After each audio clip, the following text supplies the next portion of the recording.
laser pointer. Just okay, right. So I'll just adjust. Yeah, click on the right side of the mouse. Okay. Yeah. Okay. So, good evening, everybody. This is Kedar Devdar from Mumbai, and I welcome you all. Let us start with the GI path. GI path. Am I audible? Okay.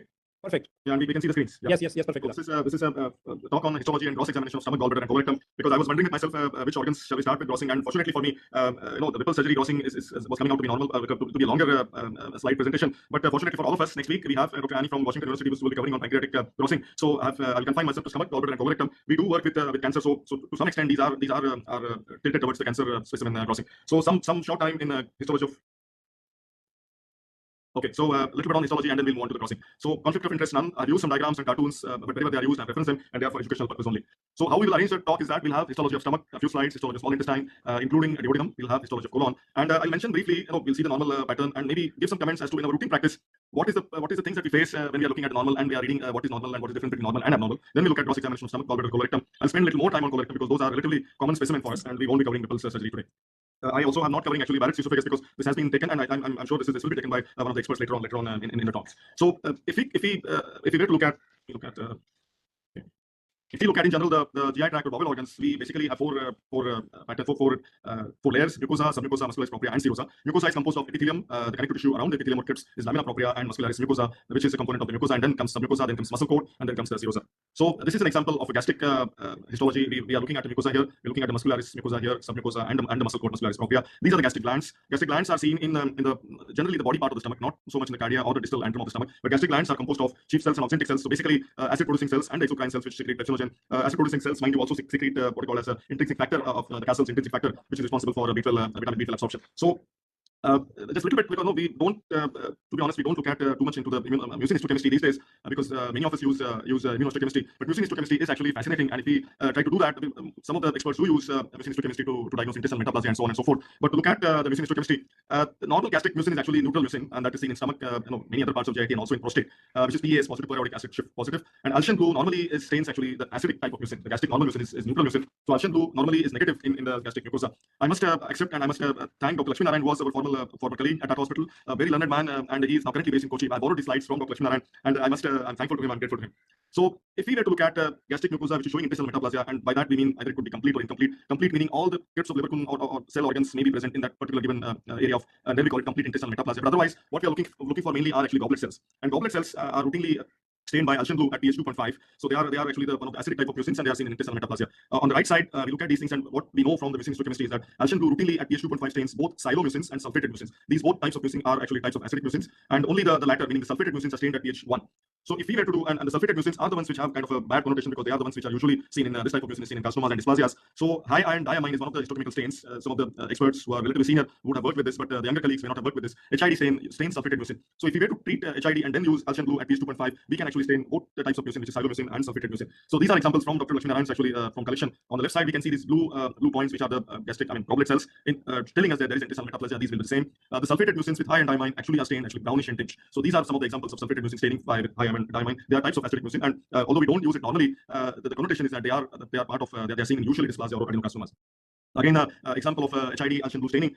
Normal gastric mucosa will not be showing Alcian blue, and when it shows, it means that there is intestinal metaplasia. And HID positivity, such as brownish or blackish stain here, tells that we also have sulfated mucin in this type of intestinal metaplasia. So, coming to actually general comments when we look at gastric biopsies, but whenever we have a biopsy, we try to assess the location by looking at the gastric. Are we seeing gastric glands such as chief cells and oxyntic cells, or are we looking at only foveolar cells or antral type epithelium, which are mucin producing cells? So, in a given, even if the endoscopist does not tell you which part of the stomach the biopsy is derived from, we should be looking for at least from the constituents of the biopsy, whether it is from the body or the antrum. If neutrophils are seen, look hard for H. pylori, because that is actually the dictum. H. pylori accompany the neutrophils or active inflammation. The experts believe that if we look at H. pylori, we don't find H. pylori, and we have a lot of active inflammation, then that may be the case of Crohn's disease. Just keep it at the back of your mind. Crohn's disease we are used to see or diagnose in the colon, but Crohn's disease can affect entire part of the GI tract, including perineal skin. And in stomach, neutrophils without H. pylori that may indicate or that may raise the possibility of Crohn's disease. Just keep it at the back of your mind.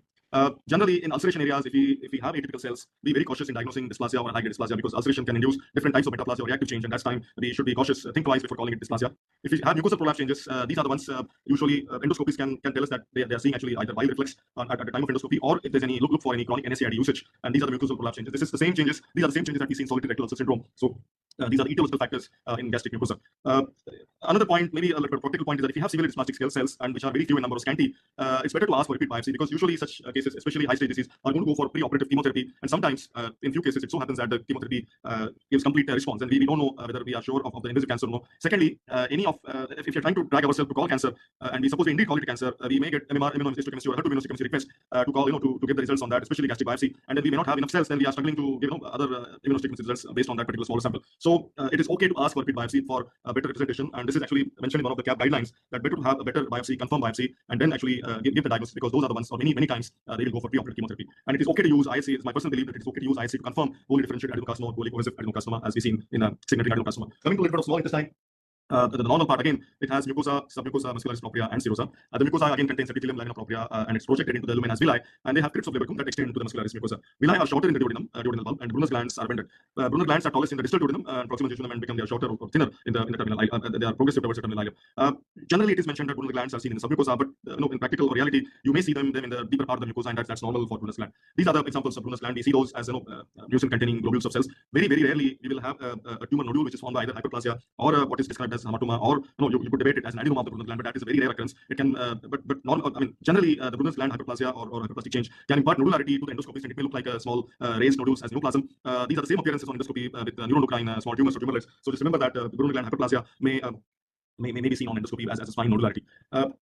Coming to small intestine, normal epithelium, we have basically four types of cells: enterocytes, goblet cells, Paneth cells, and endocrine cells. The enterocytes are the absorptive cells. The epithelium normally contains scattered T lymphocytes. These are expressed by CD3, CD5, and CD8. These are and this is where we look for intraepithelial lymphocytes. The number up to 20 per 100 enterocytes is considered normal. And in celiac disease or any other related diseases, we are looking for increase in intraepithelial lymphocytes, which are the T cells. Some of the rare variety of T cell lymphomas are the ones which are seen in the small intestine or jejunal or the terminal ileum area. So goblet cells contain mucin, and they are the ones which, as we discussed earlier, they are the ones which contain silomucin, and these are the ones which are Hessian blue positive cases. They also express mucin core protein 2, and this is the one where we use MUC2 immunohistochemistry antibody. I think the Paneth cells are one of the most curious cells in small intestine. We don't really know exactly their function, but they are basally situated. They have basally situated nuclei. We can identify them with suprabasal large eosinophilic granules, and they are rich in growth factors and antimicrobial proteins. So they are the ones which is any chronic injury we will see Paneth cells. So these are the ones. In chronic inflammatory bowel disease, in especially the left side of colon, we look for Paneth cell metaplasia, because these are the ones the body tries to kind of give a repair response with growth factors and antimicrobial proteins. They are normal in small intestine. They are normal probably in the proximal part of the ascending colon, but they are not normal in left side of the colon. So that's a curious and interesting cells. We also have endocrine cells which have infrabasal small granules, and they are finer granules. These are the part of the crypts of Lebercum. So these are the examples of the crypts of Lebercum. If you go on higher level, these are the cells. These are we have nuclei basally, and we have suprabasal coarse granules. These are the Paneth cells, and we have maybe these are the endocrine cells which are part of the crypts. Endocrine cells usually will have very fine eosinophilic granules which are in the lower part of the cytoplasm. So regarding general comments, we did center that Brunner's glands or gastric glands are useful in confirming the location of the primary site of the biopsy, because they are the ones. Even if the endoscopist does not tell you, we know this is the location, either duodenum or the stomach. The first part of the duodenum are shorter, so that does not mean we usually look for evidence of celiac disease when the villus blunting is seen in reading the slides. But in the first part of the duodenum are usually shorter, so do not read first part of the duodenum for celiac disease. We should usually read the second or third part of the duodenum for blunting of villi. H. pylori are unlikely to be seen in alkaline environment, but do look for them as a matter of habit. And as a matter of habit, also look for Giardia. Giardia is one of the uncommon protozoal infection that we see commonly, or it can usually be seen in duodenum. But if you have the habit, then we will remember it. Otherwise, we'll forget looking for Giardia. All intestinal biopsies, I think, is a good practice to be read with step cuts, because we can, especially in the ileocecal region, because we can miss a small granuloma. And if we have step cuts, we can pick up small granulomas in this location. Again, Paneth cells are normal in small intestine and to some extent proximal right colon, and their presence in the left colon is important to assess chronic inflammatory bowel disease. One more point is that chronic inflammatory bowel disease may simulate immunotherapy-related colitis. So if this particular history is very important, with the advent and use of immunotherapy in cancer, we are seeing these changes more often currently for the last 4 to 5 years. They can give rise to architectural distortion, cryptitis, cryptapsis. They can show apoptosis also, and these are the same features that we are assessing in GVHD or graft versus host disease. So the history is important, and the knowledge that immunotherapy can simulate or can look like chronic inflammatory bowel disease is important. So the duration of the illness is actually is crucial in this part. And as a matter of habit, if you are reading any colonic biopsy, I think it's a good practice to look for with architecture or other inflammatory component in the lamina propria. Look for CMV also in endothelial cells and fibroblasts. That will be a good practice. So in normal colon, we do have the mucosa, which is about test tube. It's typically described as test tube-like features. They are arranged parallel to each other, the crypts, and this is actually the normal appearance. When it is disturbed or we have bifid or branch crypts, then we call it architectural distortion. Normally, colon will have a lymphoid follicle. So when we have a small lymphoid follicle, there's a small elevation here. It's like this draw line here. There will be a small elevation in this area, and then it's down here. So this is a normal feature of the colon. This actually will be a normal feature in stomach also, and this also, to be honest, the small lymphoid follicle will be normally seen in endometrium also. So this just the finding of the small follicle, which could have a germinal center, does not make it a chronic inflammation of the colon. This would be normal, and the way to identify is that there will be small elevation of the normal mucosal area with that. If we compare with the adjacent mucosa and there's no basal plasmacytosis, this is to be taken as normal feature and not a feature of chronic inflammation. Coming to difference between right side colon and left colon, by and large, right colon will have a more amount of inflammatory cells, and again, this will be taken as a normal component in ileus, especially ileocecal region. This may be taken as normal. This we don't call it chronic inflammation. We see if you have basal plasma cell, then that is significant. But lymphocytes, somewhat more in number, does not mean that this actually signifies chronic inflammation. On the left colon, on the other hand, the number of inflammatory cell component is actually lesser in number. So with that, the short histology matters. We'll go on to the glossing matters, and we'll deal with about three organs: stomach, gallbladder, and colorectum. I will take maybe slightly longer time for the colorectum.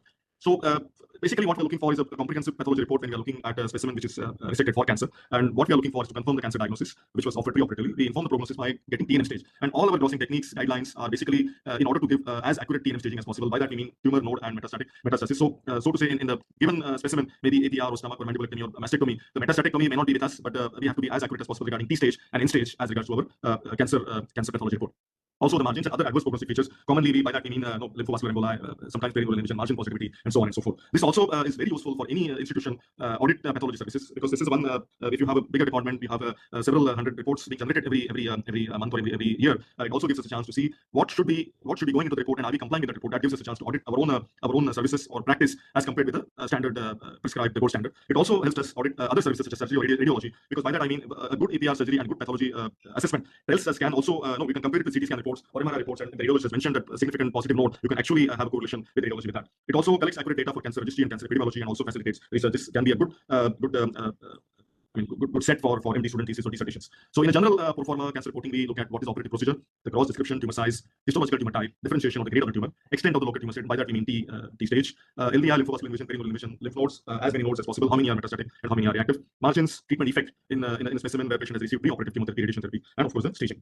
So some of the descriptors, as B stage, we call it pathological. When we give TNM stage, we call it PTNM. When we call it Y, this is when the preoperative chemoradiation has been given. So we call it Y, PT, 3N0, or something like that. R is a recurrent disease. M is the presence of multiple primaries, and A is determined at autopsy. To be honest, we do very few autopsies nowadays, very uncommon now. So to give a diagnosis or TNM descriptor at autopsy is rather not common. We have cancer data sets given by various international reputed societies, such as College of American Pathologists or CAP, Royal College of Pathologists of UK or RCPAT, and what is called as International Collaboration on Cancer Reporting or ICCR. This is a collaboration of many international experts, not only pertaining to one country. And ICCR gives us what is core and what is non-core data items. This is based on the evidence that evidence-based medicine. And I just want to introduce, and most of the PGs and most of the staff is familiar with that. So there are certain things which are mandatory, certain things which may give, which can add value, but they are not mandatory. So that's what we mean by core and non-core data items. So coming to a gastrectomy specimen, we can have a gastric cancer resection specimen. It could be partial gastrectomy, which could be proximal gastrectomy. It could be distal, subtotal, total, or wedge resection, usually for GIST or small tumors such as neuroendocrine tumors, or we could have endoscopic resection. And this is what I mean by core data items. So such as tumor type, tumor site, tumor dimension, tumor grade, LDI, margins, lymph nodes, TNM stage are the core items. Or clinical information in our report, specimen dimensions, microscopy of the tumor types, such as ulcerated type, also infiltrative type, or cauliflower type growth.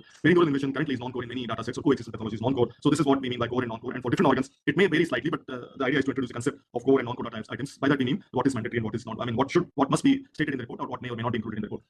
Coming to carcinoma stomach, this is actually given in textbooks and in variety of data sets. We need not go into details of all these slides. PT1 usually is to the mucosa. PT2 is usually muscularis propria, mucosal involvement, and PT1 is mucosa and submucosa actually. Sorry. PT2 muscularis propria. PT3 is subserozyme. PT4 is a serozyme involvement. PT4 is serozyme. PT4B is adjacent structures.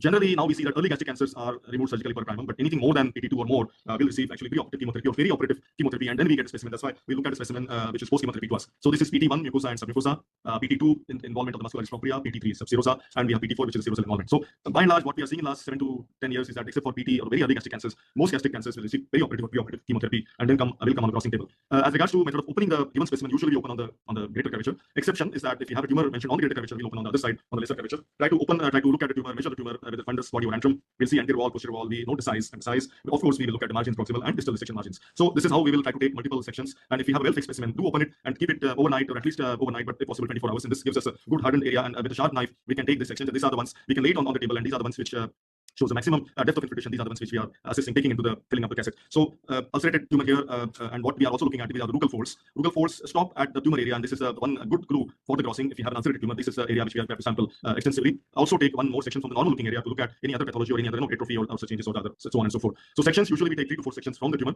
We take the margins, we take at least one section from the adjacent stomach, and we look at lymph nodes as received. So and sometimes or often we will look at omentum in 3 to 4 sections from the omentum. If the omentum is obviously or grossly normal, but whereas if it's obviously metastatic deposit, 2 sections from the metastatic deposit should be okay. Margin, if it close, we take the radial margin, but if the margins are far away, the shear margin is sufficient. Positive resection margins have adverse prognostic implications, and revision of the margin is to be considered. This is where our role in frozen section will come in handy. This is a specimen of a carcinoma stomach, which is after resected after chemotherapy. So we don't really actually see any tumor. So here we are actually just seeing a plaque-like area or area of thickening, and this is perhaps best judged with palpation. So palpation is crucial, especially in the post-chemotherapy area. So we will see an area which is loss of rugal folds. So this is normal. This is an abnormal area.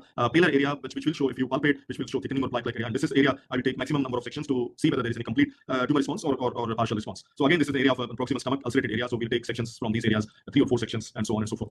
Again, a higher power area of ulcerated area, which is post-chemotherapy. This is the area where there's no rugal fold, there's some congestion. It could be paler or it could be congested, but this is an area which if you can see this thickened area here, that's the area which is most suspicious, which can show tumor or which can show us a complete fibrotic response post-chemotherapy. So again, esophagus part of esophagus, and this is the stomach, and we see an area. So I'm trying to show you pictures which are mostly post-chemotherapy because this is the tumor is not obvious, but this is the area, and careful cross examination tells us that where are we sampling the area from. So coming to end stage, basically we want to dissect as many nodes as possible. We have definitions given in textbooks. What is N1, N2, and N3, depending on the number of nodes. Usually perigastric nodes are resected, and we have surgical guidelines. Actually, the perigastric nodes are called as D1 resection. Slightly higher nodes along the blood vessels are called as surgically called as D2 resection, and extensive lymph node resection is called as D3 resection. The standard D1 is actually right cardiac along the greater vessel curvature in supra and infrafibrotic nodes. D2 resection, additional removal as I said along the gastric artery, common hepatic artery, and so on. And this is the surgical standard. So any institution doing cancer stomach surgery, they should provide us with D2 dissection, and D2 dissection should be attempted by the surgeon, oncosurgeon, and that's when we get these. I think I'm looking at some questions, so maybe we'll answer the questions later on. Let me go on with the presentation first. So it is suggested in stomach is that at least 16 or 15, 16 regional nodes to be removed, but removal or evaluation of more nodes such as 30 or more is desirable. Involvement of other group of nodes which are para-aortic or peripancreatic nodes are not considered regional nodes, and they are regarded as M1 disease. So D3 is more extensive lymph node dissection. This can give rise to a lot of morbidity post-operatively. So but surgical standard is that D2 dissection should be done. So cancer not staged using this particular system are the GIST, because this particular system TNM stage is usually looked for lymphomas. So sarcomas, lymphomas, so usually done for carcinomas. For GIST, lymphomas and sarcomas, and NET is slightly different. NET is similar, but I'll point out in a minute what is the difference between NET. So lymphomas obviously we are not going to get tested. We are very uncommon to get actually organ resection if we have an established diagnosis of NHL or Hodgkin lymphoma. Coming to response to neoadjuvant therapy, it is to be given whether we have complete response or partial response, and we have different tumor regression grading scoring system, which is mandated or modified Ryan and so on and so forth. If we see only acellular mucin that is taken as complete response and that is not taken as a residual tumor. So we have this is a tumor regression grading 5-tier, which is called as mandated scoring system. This was actually used first in esophageal cancer. So we still use this 5-grade system, which grade 1 is actually no cancer cells, grade 2 scanty cells, and grade 5 actually complete, and there is no fibrosis, no response to chemotherapy, and extensive residual cancer present in grade 5. But CAP tells us or recommends a 4-point scoring system or Ryan modified Ryan system should be okay. A 3-point system, sometimes some people use 1, 2, and 3, or some people use 0 is complete response and 1, 2, 3 are the other, 3 being the poor response, and that's okay. Whatever you use, I think that should be very clear to your treating medical oncologists and surgical colleagues, and there should be uniformity whatever we are using, and that's our goal. So uniformity by different pathology consultants in reporting the response, and that's just a minute. Okay, so that's that. So neuroendocrine tumor, T1 stage is the same, but T2 tumors that invades the muscularis propria. But the only difference is that the tumor in mucosa and submucosa, which is more than 1 centimeter in size, is called as T2 tumor in neuroendocrine tumor. So I think we can skip this slide. This is a summary of changes between the 7th classification and 8th classification in stomach. So to conclude regarding the stomach crossing, we have division crossing is important. Probably this slide is common for all crossing. Lymph node retrieval as many as possible. Division crossing is important. We have a slide. Some people might ask, do you use fat dissolving techniques such as xylene or chloroform? So the practical answer is that careful palpation is actually the key. We can use fat dissolving technique, but it is in a high volume center. It is actually not feasible or practical to actually use that. For stomach, D2 lymphadenectomy, the surgical standard, specimen are likely to be post-chemotherapy. So therapy response grading is to be given, and palpation and induration or loss of Bruche I personally have found to be most useful in potential tumor localization. So use datasets. Whatever you use, you can devise your own system based on RCPAT or CAP or ICCR datasets. Going on to gallbladder, we have gallbladder cancer resection and we have APR resection. So gallbladder, the standard sections for non-neoplastic lesions, this is a common specimen, laparoscopic or open cholecystectomy, but mostly nowadays are laparoscopic. And usually for chronic inflammation or calculi, we take generally 3 sections, fundus body and the neck area. If there is undue thickening, then please obtain more sampling, which is good area to take cystic duct margin in the first instance, because if you incidentally detect any cancer, the better to have cystic duct margin blocked first, so that there's no chance of carryover, tumor carryover in cystic duct margin area. So scenarios for surgical pathologists in gallbladder malignancies is that either we face incidentally detected gallbladder cancer, or we look at a radical cholecystectomy, which there is a fair amount of suspicion of malignancy on the radiology, and that's why we receive not only gallbladder but also the local nodes and a part of the liver parenchyma along with this. This is radical cholecystectomy, and we do see frozen section in our hospital to delineate whether cancer present or not present, or if it's cancer present, how deep it is going, or can we tell that in frozen section slide. Again, sometimes we see as completion cholecystectomy, revision cholecystectomy, we can see only the lymph nodes and part of the liver parenchyma as completion cholecystectomy. So this was one example of a gallbladder which was thickened, but slightly smoother on the internal aspect, very irregularly thickened area. This was what it looked like, and to our surprise, with multiple. This is actually one of the frozen section slide.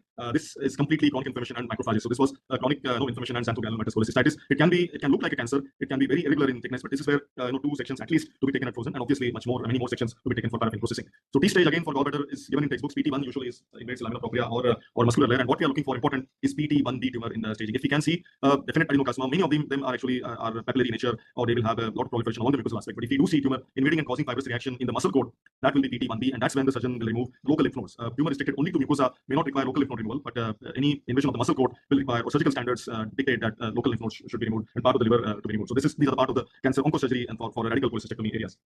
So these are some of the idea is if we are familiar with what is the treatment protocol, depending on our report, we are more alert to understand the implications of what is PT1A, PT1B, what is PT2, or what is PT3. PT3 is when the tumor perforates the serosa or involves directly invades the liver parenchyma. That's called PT3. So if we know what is the treatment protocol, such as surgery and combined with surgery, we have post-operative chemotherapy, then so on and so forth. Then we understand the implications of or the crucialness of taking the sections and mentioning that in our reports. I think these are just to remind us about we should look at NCCN guidelines regarding the therapy area or treatment area as well. We do face occult carcinoma of the gallbladder as outside reference slides.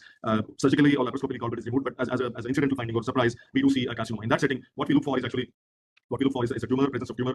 Look for the staging of the tumor, whether it is as far as possible, try to give whether it is PT1, PT1AB, PT2, PT2A. Often we see the tumor extends beyond the muscle cord. We cannot say whether it is PT2A and PT2B because that depends on the serosal aspect. But at least PT2A is a term I use if the tumor extends beyond the muscle cord of the gallbladder. So these are some of the examples. This is an adenocarcinoma of the gallbladder. This is what we see. This is the muscle cord, and we see adenocarcinoma beyond the muscle cord in the perimuscular trunk tissue. So this will be definitely beyond PT1. This is at least PT2A, and it's fair to say it is at least PT2A. If you have a liver parenchyma on the external aspect, and if you see tumor cancer glands going into the liver, then we can call it reasonably. We can call it PT3, but that often is not the case. But often we can see it is beyond the muscle cord. It's PT2A is at least a stage. Again, example of PT2A gallbladder cancer, adenocarcinoma, moderately differentiated, and typically in revision cholecystectomy. So meaning the gallbladder is removed, we found cancer, and the surgeon has gone back to resect the gallbladder fossa area and the local nodes and the part of the liver parenchyma. Here in this slide, we have on the right side we have liver parenchyma, which is non-tumorous, and this is an area of the gallbladder fossa area, and we often see foreign body type giant cell reaction, fibrous reaction, patchy inflammation, cholesterol cliff formation. This is what we commonly see, but we do need to sample this area carefully or maybe generously, because we often, along with foreign body type giant cell, we may see actually cancer. So that's carcinoma at the time of at this place, and that does tell us the staging of the disease. We sometimes see residual cancer, which is just invading the liver parenchyma. So it is important to locate that and stage that so that appropriate further therapy can be given.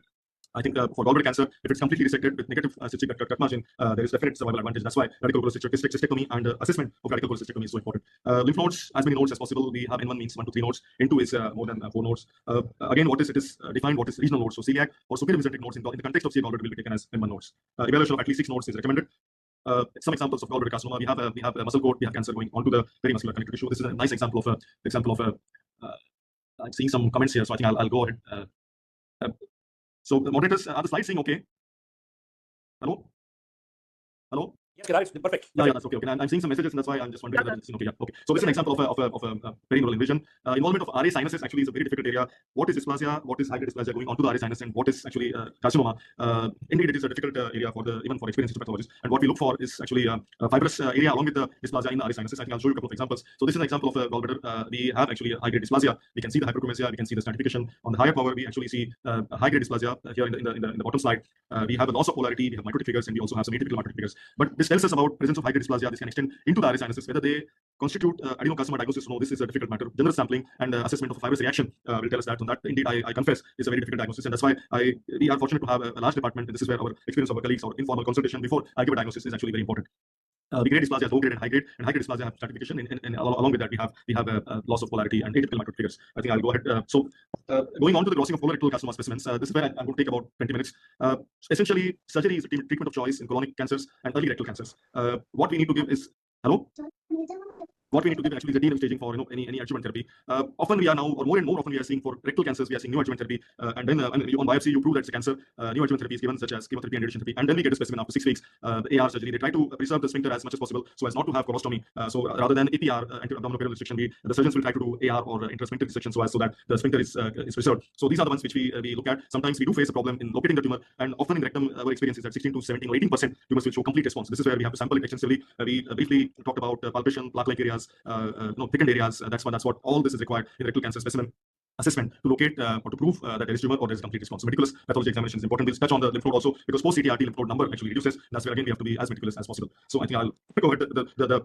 The report requires us to tell us is a tumor present, is it malignant, what is the anatomical extent of the tumor, meaning T stage, what is the lymph node status, because T and N stage are most important, and the margin is actually important. Usually, our oncosurgeons will look at the margins upper in the frozen section. So, meticulous crossing is a key factor in determining the quality of the subsequent reporting. A little bit on the anatomy aspect. On the left side here, this is a ascending colon, and this is the same diagram we go to for descending colon. So we have in ascending colon and descending colon, there's a peritoneal reflection on the anterior aspect, and posteriorly there is no peritoneum, or so that will be our fat, and that will be our actually mesorectal excision. This is where the surgeon will cut on the posterior aspect of the ascending and the descending colon. As against that, the sigmoid colon will have investment of the serosal or peritoneum on all aspects, barring very small area. So sigmoid and transverse colon will have assessment of serosa, or we will take it as PT4, whereas ascending and descending colon on the posterior aspect, it will be a tumor in this location particularly will be PT3, but it will be sometimes useful or prudent to actually look at if you have a tumor which is circumferential, it could happen that anteriorly we'll have a serosa, so we're looking at PT4 grade, or in posteriorly we look at circumferential excision even in ascending and descending colon. Of course, we'll discuss this in much more detail in rectum.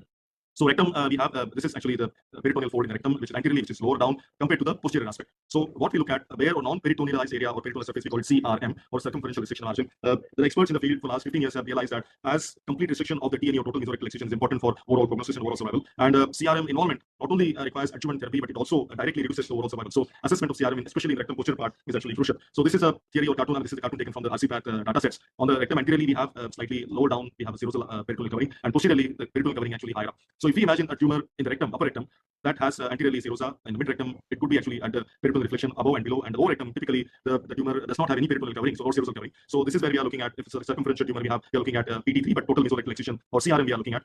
Posteriorly, even in higher up or in the mid portion, if the tumor is on the posterior aspect, there's no serosa. So we are looking at PT3 and we are looking at CRM assessment posteriorly. So anatomical realization of peritoneal reflection in the rectum is actually is very important. I think this is the same thing. And by dictum, we take it that anything more than 1 millimeter is CRM free. Anything less than 1 millimeter, we call it CRM involved. Or not only tumor, but if it's a positive node which is sitting in the perirectal fatty tissue and which is within a millimeter, then we call it CRM involved. So CRM and serosa are two different things. CRM is actually surgical margin where surgeon knife has gone. It doesn't change the PT3 or PT4. It usually is PT3, but this is important to assess CRM for this has direct adverse prognostic indicator. Serosa is actually the covering, and is important in staging because serosa involvement either in stomach, small intestine, or upper part of rectum, or sigmoid or transverse colon. It's actually taken as PT4A. So we just talked about TME or total mesorectal excision, and the surgical guidelines dictate that for rectal cancer, total mesorectal excision is to be done. So a pathology report also should have some comment as, do we see a complete mesorectal excision? So this is what the specimen will look like. These photographs are from the Royal College of Pathologists data set. So if you have a complete plane intact, we call it a good complete TME. If you have a little bit of irregularities, we call it a grade 2 or near complete TME. Or we have a deficiency in the, it's usually called as buttock-like area. If you have deficiency in the fat around the rectum, sometimes the muscularis cord is actually seen. That is an incomplete TME excision, and that is not a good surgical technique. So surgeons are required, oncosurgeons are required to do a complete TME excision. So this is how it will look like. This is we ink the non-peritoneal surface, we ink it back, and we cut it as a transverse cut, lay it on the table, and that's where we are trying to look for. So this is from the open anterior aspect. There's a tumor in the rectum here, and this is, I will cut it transverse section. To be honest, this is not completely fixed because we should not see actually any pink areas, but suffice to say that this is what I will lay it on the multiple slices you lay it on the table, and look for the area which is deepest to your CRM, and select a block from this area, this area, this area, this area. So select a block from the area which is going to the deepest, because we need to measure the distance on the slide. These are the slices, and we are looking at the deepest area, whether it is going maybe this area which is deepest, but I can see here there's a whitish node in the perirectal fat. So this is what I want to take. This particular section, if I can take completely from the main tumor, I will take it. If it doesn't fit in the entire cassette, I will take this section, but I will keep this black ink on the external aspect intact, because this node, if this is positive histologically and this black ink is less than a millimeter away, then I have to call, or we have to call the circumferential restriction margin positive. This is how it will look like if you look at these slices and try to select an area which is maximum deepest, and these two grossly appear to be positive nodes. Take the sections along with the blackish fatty tissue. Don't dissect the nodes separately, because if the nodes are less than a millimeter from the CRM, then the CRM is to be considered positive. So we know this T1, T2, T3, and T4 definitions. These are available in our data sets. PT3 is subserosal or mesorectum, PT2 is a muscle cord, and PT4 is a serosal either involvement or serosal perforation. This is usually in upper rectum or sigmoid colon. Example of actually this is ascending part of the colon anterior aspect. So this tumor going onto the serosa, not exactly but very close to the serosal aspect. These are the examples from the CRM. So low power view, tumor going. We have the ink here. This is what I want to look at, whether the tumor cells are on the high power are very close to this black ink or no. And if they are on the slide less than a millimeter away, we need to consider this CRM as positive. So surgical restriction margin, CRM is a very important parameter, prognostic parameter. Generally, longitudinal margin, proximal and distal will not be a problem. Distal will be close because if the surgeon is trying to preserve the sphincter, as such as in anterior section or intersphincter section, the distal margin is going to be close. But we can take a radial section from that. This chart is an old slide, but it tells us that stage 3 was T4 and N1. The prognosis drastically reduces if you have T4 lesion. So T4 assessment and identification of T4 lesion is actually important. Again, many of the rectal cancers restriction specimens are going to be following neoadjuvant therapy. And as we discussed in gastric cancer, we will look at the grading scoring system. So rectal carcinoma, I think we'll go on. These are the areas. This is post chemotherapy area. So we see a little bit of a depression here, ulcerative lesion, but this is not. This was to start with an ulceroproliferative tumor that has completely gone. So I will take sections 1, 2, 3, 4, 5. So we'll take 4 or 5 sections here, and we'll assess those for presence of residual tumor, and we'll grade those for Amanda grading 5-point grading or 4-point grading, and so on and so forth. We also look at the distal margin here. The margin here seems to be all right here, so that's this particular case. So again, a high power view of this closer view of the ulcerous scar area. And here I personally have found the palpation gives rise to, because often there is a fibrotic reaction, the palpation gives rise to an irregular thickening in this area or plaque-like area, and this is where we should be taking sections from. So again, just as we saw in gastric cancer specimens, we are looking at microscopy shows fibrosis, hemorrhage, necrosis, inflammation, and acellular mucin again are not counted as tumor. It is called as YPT0. And lymph nodes also with acellular mucin are also considered YPN0. They are not considered as metastatic nodes. So this is an example where there was a tumor, but it's a lot of fibrous reaction in the wall here. So this is rather whitish, or it could look a bit yellowish rather than a tumor. Anything which looks fleshy area, the flesh appearance, that is the time where we are looking for sectioning as much more. If we, to be honest, if we have a tumor, or even one section is enough, one optimum section is enough for us to give proper staging. But if we don't have tumor, that's when we require more sections, 4, 5, 6 sections. We need to examine deep cuts to give the proper the tumor regression grading score. So this is an example of a acellular mucin in the wall of the tumor, and that's again taken as no tumor present. So TRG, or tumor regression grade, as we saw earlier, initially given by Dorok in 5-point system. We are still using that, but it was essentially a reminder system which was used in esophagus. We are still continuing to use it in rectum, but that's because it's our practice has been the consistent uniform, and our clinical colleagues are used to that. But CAP does tell us that to use a more simpler system, 3-point or 4-point system. I think this is an example of a mandate 5-point that we are using our department 5 points. So 1 being no tumor and 5 being very little effect on the tumor, so extensive tumor present, whereas we can have 3-point score system, 1, 2, or 3, or 4-point system. So this is an example of PRG score 3 out of 5 or 2 out of 3. We have some tumor cells in the muscle coat here, so it could be actually YPT2, but much of the tumor, or at least a sizable part of the tumor, has been killed by the chemotherapy and radiation therapy. So definitions of PN stage exist. N1 is N1A, 1 node, N1B, 2 to 3 nodes, and there's N1C. We'll look at this thing in the next 5 to 10 minutes. What is N1C, and we have what is N2 and N2B. The definitions exist. So coming to the nodes. Basically, nodes are along the blood vessels that supply the colon and rectum. They are N1 and N2 depending on the number involved. We have the definitions available in minimum data sets. So in perirectal lymph nodes, they include lateral, sacral, presacral, sacral, promontory, middle rectal. Normally, rectum contains lesser number of nodes in the perirectal fat as compared to the colon. So colon will have typically more number of nodes. So how many nodes to submit? Submission of all the nodes are required in cancer specimen, may it be rectum or colon. The accuracy and predictive value of stage 2 assignment are directly proportional to the thoroughness of the surgical techniques in removing all the regional nodes. So surgeon has to do a complete division job in removing all the fat around the colon, and pathologist has to dissect all the nodes, dissect very meticulously, because these two are the alterable factors. The age of the patient is not alterable factor. Preoperative therapy is not alterable factor, but the factors regarding surgical technique and careful dissection by the pathologist are two important alterable factors. So we need to have 12 nodes definitely for a colorectal cancer specimen. This is the guideline. The guideline came in 2007, and we need to find 12 nodes. If we have less than 12 nodes, our guidelines mention or state that we should go back to the specimen, try to dissect more number of nodes, and then try to see if we have any further nodes. It is possible that we may find, even after doing that, it is possible that we may come across less than 12 nodes, but a vigorous attempt on our part is required. Typically, in a post CTRT, we will have less number of nodes, but we should be as close to 12 as possible, and we should be actually revisiting the specimen also. I think we just mentioned that the surgical diligence and the skill of the pathologist are actually two important factors. So this brings us to our small effort. Long back, we looked at our about 170 specimens. This is 10-year-old data. Are we achieving the benchmark of retrieving 12 nodes in colorectal cancer specimens? And from our audit, we saw 120 colorectal carcinoma specimens. Mean yield, lymph node yield was 12.68, and median was 11. Rectal cancer mean was 10.3. So as expected, rectal cancers have generally lesser number of nodes as compared to colon cancer specimens. So mean in colon was 16, whereas in rectum was 10. Overall mean was 12, and overall lymph node positivity in those specimens was 44%. So I think we'll skip these. These are the tables, detailed tables from the article itself. So what did we learn from this?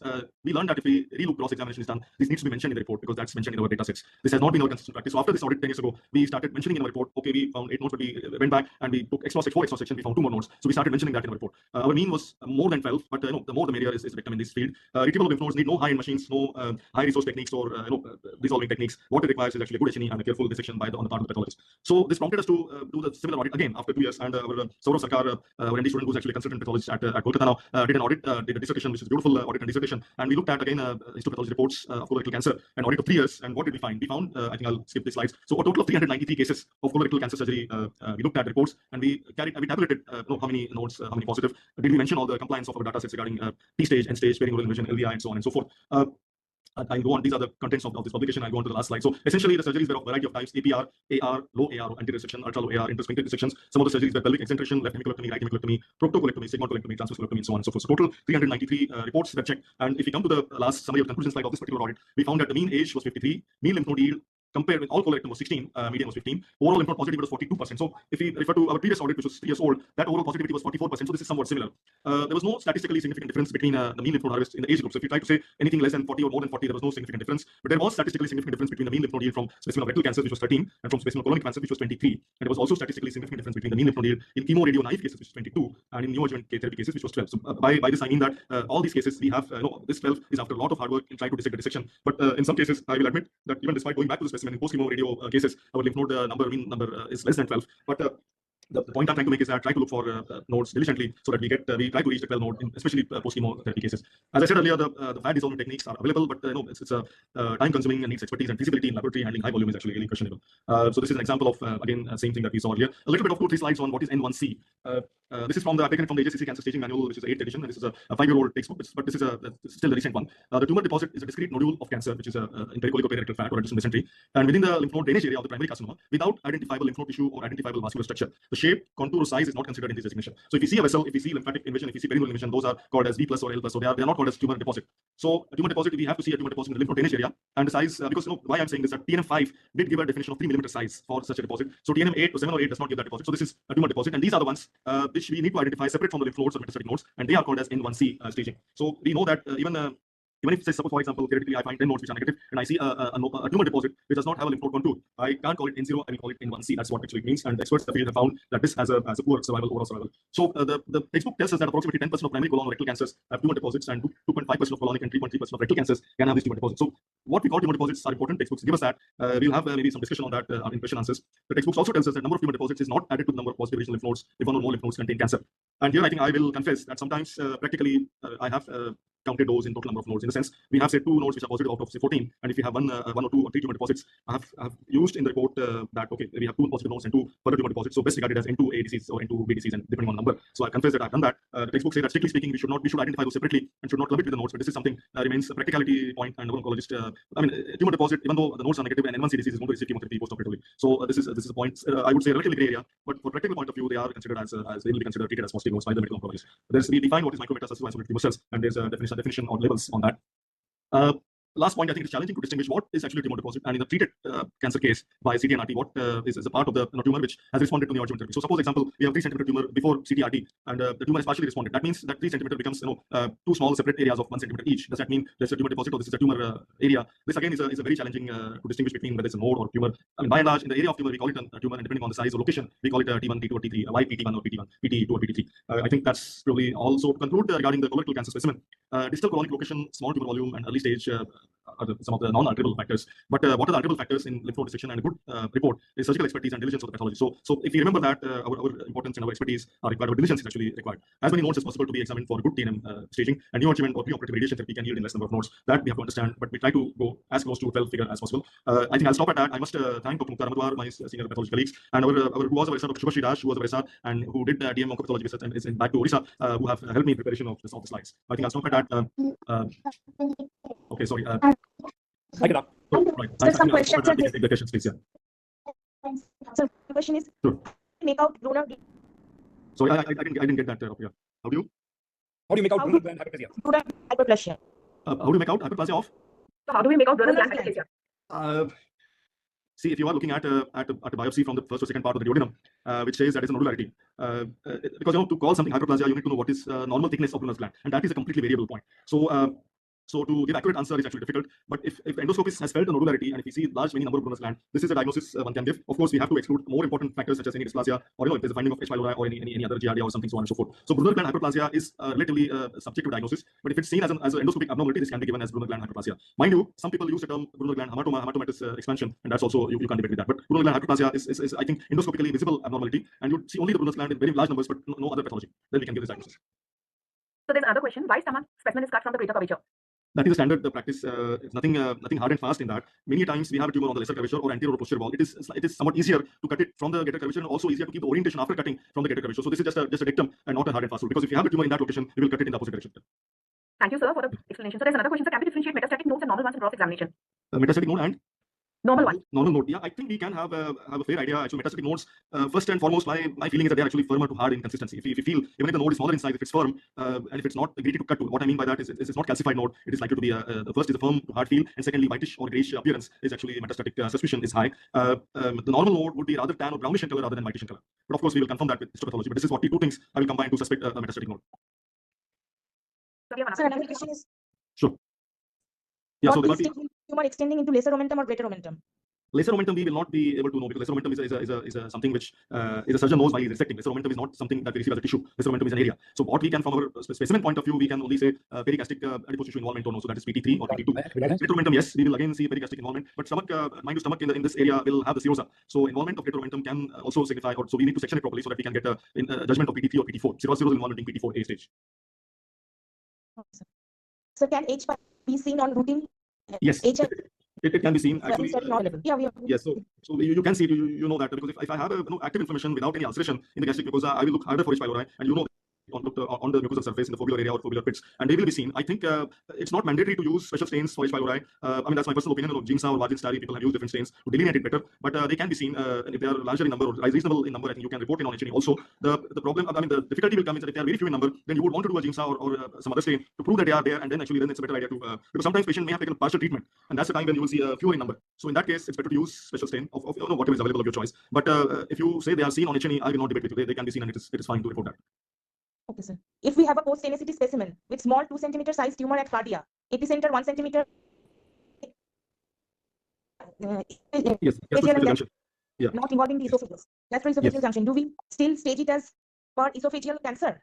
Important question, because the guidelines say that from the gastroesophageal junction, less than 2 centimeter will take it as esophageal cancer, and more than 2 centimeter epicenter will take it as a proximal gastric cancer. Here, I think the question is actually difficult to answer, because but we have to understand that we are looking at the post chemotherapy case. So here, I think I will rely on the endoscopy or preoperative chemotherapy, preoperative CT scan. If we can say, if that report says that there's no 3 centimeter or 4 centimeter lesion in the proximal stomach or cardia, then I will stage, even though we see 1 centimeter tumor from the CO junction, I will still call it a CA stomach, stage it as per the cancer stomach guideline, because this is something which we are seeing as a smaller volume tumor post chemotherapy. So let us be guided by the chemo knife patient or finding, and we'll take that from that. What are the microscopic changes seen after post-tenacity? It could be variable. Usually we see a mild fibrous reaction. We often see microcalcification, and we often see foamy macrophage aggregation. We see that in GI tract, but we often, or more often, we see that in ovaries. But in GI tract, other point what we see is actually acellular mucin. So a mild fibrous reaction, calcification, and acellular mucin are the ones which we see in stomach and rectum. Okay, sir. Yeah. What to fit positive node tumor deposits in end stage in colon carcinoma? Sorry, come again. To fit Yes. in end Yes.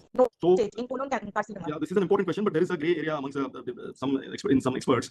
We should actually mention how many nodes are positive. So first and foremost, we have to understand that any positive node requires post-operative chemotherapy. So the patient may have had preoperative chemotherapy, that's a different matter. But any positive node makes it into stage 3 directly, whether it is a node positive or a tumor deposit as N1C. Now, as regards to counting and giving end stage, I just actually briefly touched on that. We should give the identifiable nodes. Say suppose I have 10 nodes and 2 of them are positive. I will say 2 out of 10 nodes show metastatic adenocarcinoma without nodal extension. In addition, we have 2 tumor deposits. These are the ones which I don't identify any nodal structure, nor there any nodal contour, and I don't see any vessel or nerve or any other relation to that. So this is how we try to distinguish between tumor deposit and node. But to be honest, as a final point from and this I think I will discuss with your treating oncologist or medical oncologist. But by and large, practical point of view, if you have 2 nodes positive and if you have 2 tumor deposits, the medical oncologist overall will take it as 4 positive nodes. But you please discuss that. You have to discuss that with your medical oncologist. That's the practical reality to count. So you may end up saying that best regarded as PT and PT2 N2 disease, something like that. Okay.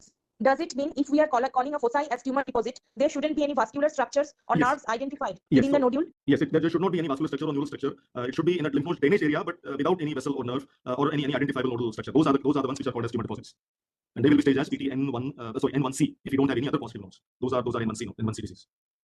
Okay, sir. Ascending colon is retroperitoneal or intraperitoneal? Ascending colon on the anterior aspect has serosal covering. So descending colon also has peritoneum on the anterior aspect. So, and posteriorly there is obviously no serosa, there is only the fat. So imagine if you have a tumor in the ascending colon which is circumferential, when you open it, the part of the tumor will have serosal covering on the anterior surface. So identify the sections in such a way that you have a tumor section with the deepest infiltration which may be close to serosa, because that will determine your PT4A staging. And posteriorly, try to see the fat or pericolic fat and try to ink that area so that you can that doesn't change PT3 or PT4 stage, but that can give us some idea as to CRM positive or negative in the posterior aspect of the ascending colon. So posterior part is retroperitoneal, yes. Okay, sir. How to avoid reporting false negative marks in section in cases of poorly cohesive carcinoma of stomach, and sometimes identifying signature cells are very difficult on frozen? Yes. So I agree with you. Sometimes it is difficult, and if you do actually audit of our frozen section report, it is not 100% perfect. So meaning you will have some cases where I call it negative for malignancy or negative for tumor cells, and on paraffin section we may see a few tumor cells in the margin. So here, what is important, whether we have taken a margin which is radial or shear margin. A radial margin will still give us a chance to say, okay, even though in the section there are tumor cells, the inked margin is negative. But if it's a shear margin, it can happen that we will see tumor cells in the. So these are frozen section negative report, paraffin section positive report. What I can say that this remains a discrepancy in the report, but especially in poorly cohesive carcinomas, because they are known to have kind of skip lesions. It is known. So surgeon knows that this thing is possible. But in the overall context, if the nodes are positive, then this only this particular finding of margin positivity does not have that adverse connotation, because the overall prognosis will be determined by the positive nodes. Okay, sir. Thank you, sir. Positive omental deposits in colorectal cancer, is it Yes. considered as M1? I don't know for sure, but I think it is for M1. I think it is M1. I will confess to you, I don't know the full answer to that, because we rarely face a situation omental deposit. If it's not, it is usually what happens is, when the surgeon starts operating, if he has a mesenteric deposit or omental deposit, they first of all take that sample, send it for force there, and if it's taken as metastatic disease, the primary surgery is abandoned. So I think my judgment is that it is an M1 disease. Yes. Okay, sir. Thank you, sir. Can IgG4 related disease be encountered in gallbladder or duodenum? Gallbladder, yes. Duodenum, I have not personally seen so, but gallbladder, yes. Okay, sir. Which system to use in complete regression case with positive nodes? We are using this 5-grade system, which is Mandar's scoring system. So a complete regression will be YPT0, but you just mentioned that the nodes is showing metastatic carcinoma. So YPT0, what I mean is TNM stage, YPT0, N1 or N1A or whatever. As regards to TRG scoring, the primary TRG mainly is related to the primary tumor. So the primary tumor TRG scoring will be actually grade 1 or no residual tumor. But TNM, obviously, we should point out in that report that TNM end stage is N+. TRG is for primary and TNM stage for tumor as well as nodes. So that will be the primary tumor is complete regression, but it is possible that the nodes are positive. Sometimes we do face this situation in gallbladder also. So no residual disease, but nodes are positive. Okay, sir.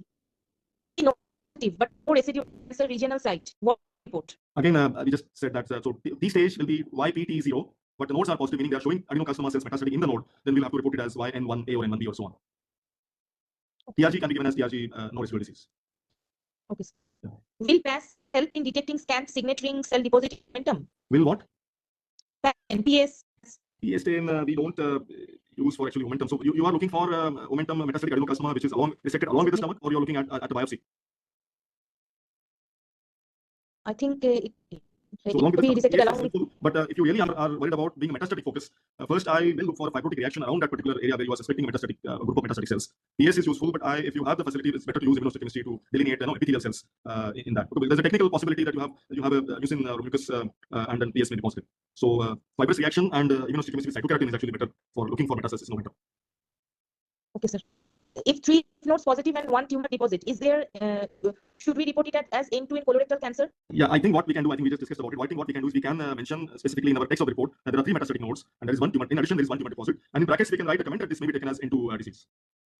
Because practically, I think we can club it. That's my personal opinion, and my personal opinion is based on actually our TNM5 guidelines. So there's some merit in saying that. But strictly speaking, current guidelines ask us to report those separately. Okay, sir. When do we say a complete pathological response for colonic cancer with neoadjuvant therapy specimen? Colonic cancer receiving neoadjuvant therapy is actually uncommon. We usually see that in rectal cancers, but colonic cancer, if it receives neoadjuvant therapy, we have to corroborate with our preoperative CT scan or endoscopy what is the location of the tumor, and I will sample very generously regarding the primary area. At least 5 to 6 sections. Sometimes the section is not phased properly. I will do deep cut on that, and then only I will say no residual tumor in that. We may see acellular mucin, and that's regarded as no residual tumor. But a general sample, especially to call it no residual tumor, is required. Okay, sir. Are there any cutoff of site-specific lymph node yield in GI cancers post-NACT? No, I mean, so for colorectal, minimum 12 are required. For gallbladder, 6 are required. And for stomach, at least 15, 16 are required. We understand that post-chemotherapy, the number is going to be low. But our attempt will be to maybe try and recross and try as close to the prescribed number as possible. And we should mention that in the report that recrossing is done and extra sections do not yield any additional nodes or yield 2 small additional reactive nodes, something like that. Kedar, questions will keep on coming if you keep on answering. Okay. The delegates are enjoying. We still have a house full for you. So there are a few more questions. Are you ready to take them? Yeah, I'm ready. Maybe we can take 2 more. Yeah, that's fine. Okay, yeah. Go ahead. 2 questions left. Many times we get colonoscopic biopsies for malignant growth, but biopsy is superficial only. No muscularis layer identified. Yes. How to report? Muscularis, I mean, for endoscopic biopsy, we won't get muscle coat. We will get only mucosa and maybe part of submucosa. But your question is actually very valid. Because our practice in assessing a biopsy is to look at patient's endoscopy and CT scan report also when we are looking at a biopsy. And if there is a discrepancy, sometimes what we'll see is that superficial biopsy gives us a lot of ulceration, exudate, maybe few dysplastic cells. In which case, we should mention that first of all, we should mention what we see. In that, I'll say that histology mainly shows acute inflammatory exudate, and there are a few groups of cells which show moderate dysplasia. But here, I think I will here again our medical knowledge, surgical knowledge, gynae knowledge will come in, and we should take a note. We should write a note or comment in our report that in view of the endoscopically suspicion lesion of or suspicion malignancy, early biopsy is recommended. Okay. How many Okay. in post-NACT cases? How many sections should be taken in post-NACT cases? In which organ? How many minimum sections? Minimum should be 4. We I think it's guided here by the area of abnormality, but minimum 4 should be taken. And I think not only stop at 4 sections, do deep tests on that to check whether there is a small focus of tumor cells lying in between any muscle coat or submucosa. But 6 will be a better number. But minimum 4 should be better if you are calling no cancer, no residual cancer. Okay, sir. I think Kedar, great presentation, and there's so many questions coming up. But I think there's a lot of compliments for you. No, thank you. I think it's very practical, and I must confess there are again gray areas. So it's not that we have all the answers, but I think the questions were spot on. But this is what I think we learn from our multidisciplinary team aspects. So these are some of the clues that we get from from our knowledge from medical oncology as how they treat that, and that gives us what to write in our report. Yeah. So my colleagues, Shalini, do you have any comments, or has Dr. Bilal joined? Dr. Bilal, are you there? If you are there, you can switch on your video. Dr. Bilal, I can't see you. Yeah, you can see me now. Hi, sir. Bilal, yes. Bilal, hi, good evening. Hi. How are you? Good to see you. Hi, thanks. Sorry, I was busy this time, so I just missed you this lecture. No, that's perfectly fine. Nice to see you, Dr. Bilal. Yeah. Yeah, we are long back here. We just saw Dr. Kedar. I mean, 2013, I think. It's been one decade. We just, you know, and thanks to Dr. Kedar, he has just made me to get to see all nice people. That's right. We thought we'll have a little more time with you, but I'm not going to leave you. I'll have you next session sometime. Bilal, you can't run away. Right, sir. Anytime, pleasure, my pleasure. Thank you, Bilal. So, Shalini, Dr. Bilal, you want to say something to students, or are you okay? Regarding about the GI cancer, regarding post-nat and all those things. So definitely there are some things. I mean, we also experience in our practice. I mean, the clinicians are not happy, the endoscopists are not happy. I mean, sometimes there is a clear-cut growth in the colon or stomach, and representative biopsy is not being taken. So Dr. Kedar very well said that we always put a note, because when we see that clinically and radiologically the lesion is there, I mean, this is mitotic lesion there, but most of the clinicians think that the pathologists are the angels. They are not the angels. I mean, your patient is your slide. So whatever slide speaks, we have to speak that on. Although the patient may have some different story also there. Yeah, I agree. Completely agree. One more thing actually I have we can do is that. Sorry, one more thing we can do is that before we say this is only superficial biopsy, we recommend biopsy, I do try a deep cut on that, just from my point of view, audit point of view, that I'm not missing any region in that deeper cut. We always check the Vex block. We see whether all the tissue bits, whatever we have lost, 6 or 7 bits of the same size, 1 mm, 2 mm, they are on the slide or not. So if we are pretty sure that the slide and the block matches, then we write the note that in view of the strong clinical endoscopic suspicion of mitotic lesion, repeat representative biopsy is desired. We always put that note. I have the same practice. So that also helps us, because sometimes I have seen a case in stomach, at least 3 endoscopies, 3 biopsies were done, 3 were inconclusive, and after 4th biopsy was taken, it proved to be malignant. Yeah, agree. So these are really some things we have to think also, and to benefit the patient in that. Thank you, Dr. Bilal. And also there's one thing again about the mental and the deposit. I mean, when we are checking the nodes in the colorectal cancers, so we always sometimes, because particularly in TME specimen, so you have a lot of extranodal extension, and there is a lot of lymphovascular invasion. So that lymphovascular invasion and some extranodal extension sometimes peeps up into the adjacent mesentery, and you are not able to judge whether it is a lymphatic lymph node spread or it is an extranodal extension. So, but if you have to speak, because the question was there that whether we will count it as a node or we will count it as a mesenteric deposit. So in that way, most of the times the node, you have some sort of lymphoid remnant or the capsule in the side. Yes. So in that way, you can put it as a node. If there is nothing, the capsule, no lymphoid remnant is there, and is a dispersed way, the tumor is in the fat and fibrous tissue. So in that way, you can take it as an extranodal extension or extravascular extension. Yeah. Agree, totally. That is also there. Thank you very much, Dr. Bilal. Shalini, you have any comments or any questions for sir, or anything you want to say? Sir, thanks a lot for all the great information he has given us. It was a great learning for us. You are there. Dr. Debarati, you want to say something? You're okay otherwise. So, Kedar, any final comments? No, I'm not. Thank you all, because